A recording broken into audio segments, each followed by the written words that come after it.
C'est le même scénario depuis 38 ans. À la Toussaint, Ménigout prépare son festival du cinéma animalier. Quand tout est graffé tout le tour, on met les moquettes dessus, en commençant par ici. Et le village se donne les moyens. Tout ce qui est bâtiment communal est réquisitionné. C'est le gymnase, on voit encore au plafond les paniers de basket, voilà. Et donc on habille le sol, on monte des gradins et ça devient une salle de projection.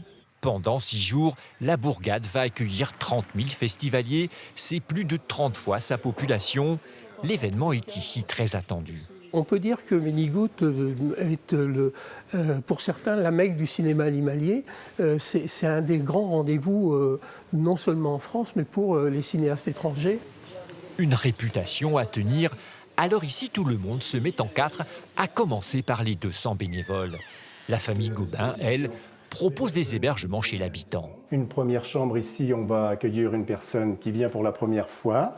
Et ici, une chambre où on va accueillir un couple qui vient pour la 4e, 5e, 6e fois.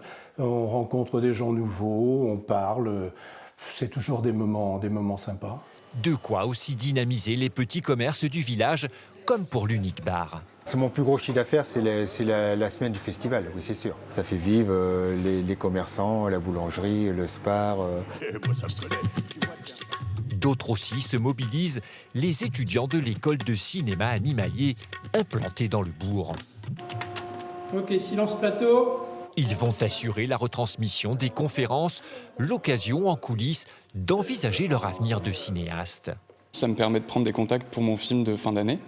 Donc je vais pouvoir rencontrer des intervenants, des gens que je vais aller interviewer sur place. Un festival synonyme de fierté pour tout un village, avec une nouvelle étape d'ici 2 ans, la création d'un musée-bibliothèque dédié à l'ornithologie et à l'écologie.